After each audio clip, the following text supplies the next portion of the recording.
Let's talk about something that I think pretty much all of us have felt at one point or another. We're going to get into the psychology behind people who put others down. Is this really subtle and confusing dynamic? And today, we are going to unpack what's really going on under the surface. You know that feeling, right? You have a conversation with someone, and on the surface, everything seems totally fine. But you walk away from it, and you just feel smaller, kind of deflated.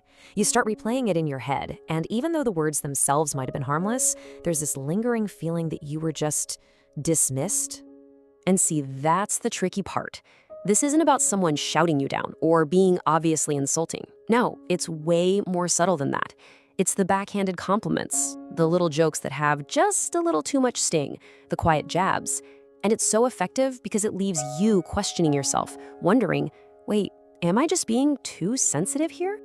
So let's start with that feeling, that invisible weight. That's what we're calling it. Because understanding that quiet discomfort is really the first clue to figuring out what's actually happening in these interactions. I want you to know that feeling is not random. It's not you just making things up in your head. That quiet sense that something was kind of taken from you, it's a signpost. It's pointing directly to a very specific psychological game that's being played. It is real. Okay, so what is driving this behavior? Why do people do this? Let's peel back the layers a bit and take a look behind that confident mask they wear. On the surface, the person putting you down might seem so sure of themselves, right? They can come across as successful, charming, totally in control. But you have to understand, that's just the mask. What they're doing isn't coming from a place of genuine strength. It's a performance. The truth is, it's a defense mechanism. It's actually a survival strategy that's born from a really deep-seated vulnerability. And at its core, it's a defense against one thing: insecurity. That's it. It's just a fear that got really, really good at dressing itself up as confidence. So when they put someone else down, they're really just trying to manage their own inner chaos. It's not always about pure malice. A lot of the time, it's a desperate attempt to feel steady, to get a temporary hit of superiority, just so they can feel okay for a minute. So now we kind of get the why. But what about the how? How does this actually work psychologically? Let's dive into the mechanics of it. Think of it like a quiet, invisible power exchange.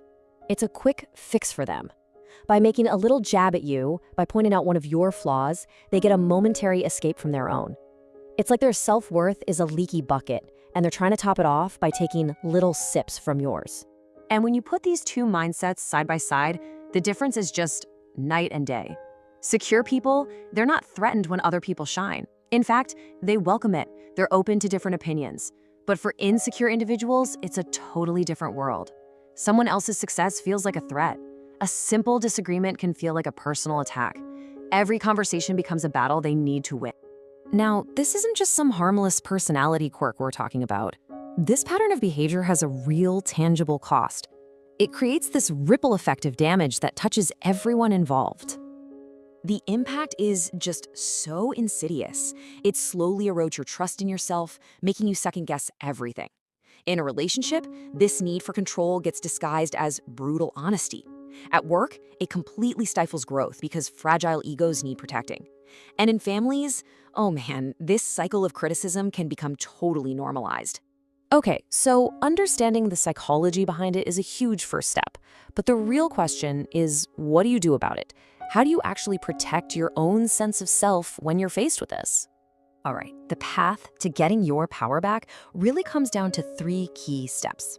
First, you have to stop personalizing it. Their behavior is a mirror reflecting their needs, not a measure of your value. Second, observe, don't react.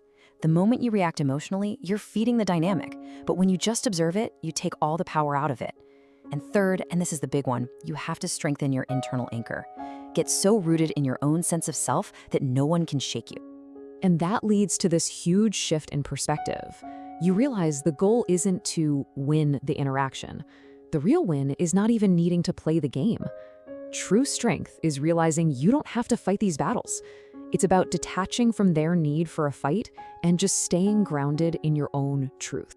Because honestly, the most powerful response you can ever have is to just stand fully in who you are. No explanation needed, no apology necessary. That quiet, unshakable confidence, well, that's a shield that nothing can get through. And that's really what this is all about. The minute you stop outsourcing your self-worth to other people, waiting for their approval or letting their disapproval crush you, the entire game changes. You start attracting people who celebrate you, not diminish you. So I'll just leave you with this question. What happens when you finally, fully, and unapologetically take that power back?